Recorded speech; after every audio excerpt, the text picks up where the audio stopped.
James Gunn has finally unveiled the first trailer for the next big project of the revamped DC. The portrayal of the new Supergirl, played by Millie Alcock, already sparked a heated discussion among fans back in Superman. However, that was just a brief appearance, and now we have a standalone story about a heroine whose last solo film was a whole 40 years ago. What comic book references were shown in the trailer? What has already been changed? And most importantly, what role will Lobo have? We'll talk about all of this in the next few minutes. To start off, I want to say that James Gunn is staying true to himself, and his signature style literally permeates the rebirth of DC. Despite the fact that Supergirl is directed by Craig Gillespie, Gunn's subtle presence is still felt. By the way, Gillespie might not be a household name, but he has Cruella, I, Tonya, and the series Friends and Neighbors under his belt. And if you think you haven't seen his last work, you're most likely wrong. It was from this very series that the viral video of John Hamm dancing in a club came from. As for Supergirl, the new film is based on the comic book of the same name with the subtitle Woman of Tomorrow.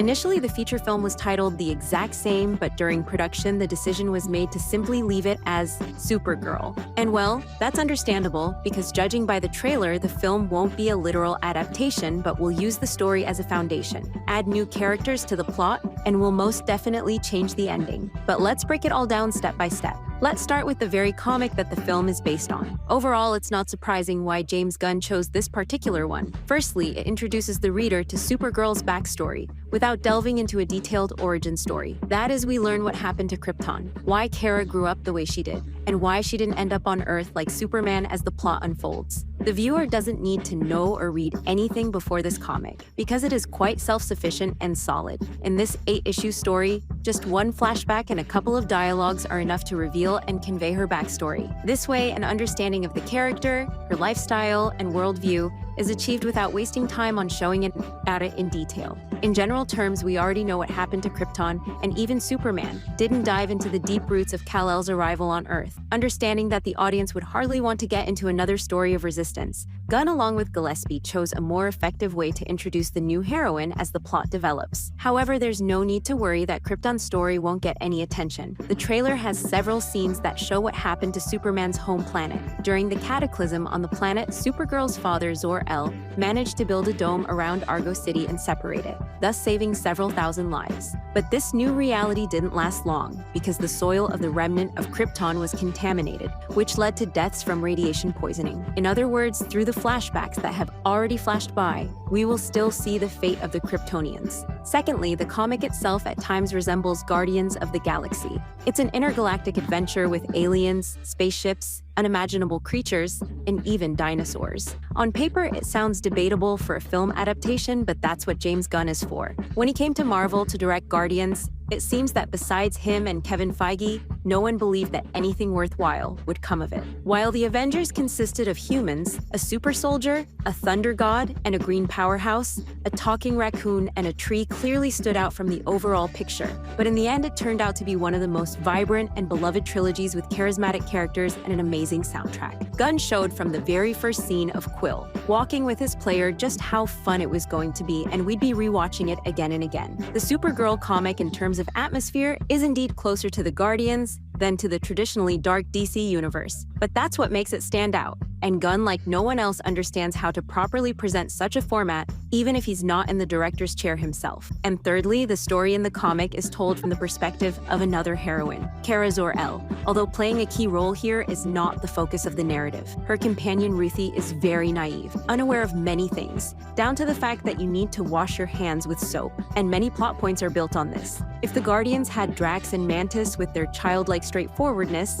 in Supergirl, Ruthie fulfills this role. Thus, the similarity between two different projects from Marvel and DC is caught from the very first frames. And that's not a bad thing if some screenwriting and directorial decisions that work smoothly transition from one project to another. Needless to say, on the very first official poster, Kara is wearing a player that, well, is very reminiscent of Peter Quill's player. The studio seems to be hinting at a similar atmosphere and narrative style, and the trailer only confirms this. It all starts with a scene with Krypto, who accidentally plays a song on an old record player, setting the tone for all the other scenes. The dog, meanwhile, relieves himself on a newspaper, which clearly demonstrates society's attitude towards Kara. The large headline states that Superman saves the city from a nuclear reactor explosion. while a small note in the right corner says that Supergirl saves cats. That is, Kal-El is presented as a true hero solving global problems, while Kara is more like a character from a column about the insignificant deeds of neighbors. On this, in fact, the entire subsequent plot is built. Supergirl is in a state of self-destruction and doesn't feel like a heroine. Hence the drinking and flying to a bar to celebrate her birthday alone. Superman was sent to Earth, where he was raised by loving parents. Kara, on the other hand, grew up on a piece of Krypton and lived there for the first 14 years of her life. You don't even have to guess that she witnessed suffering and death from childhood. Therefore, unlike Kal-El,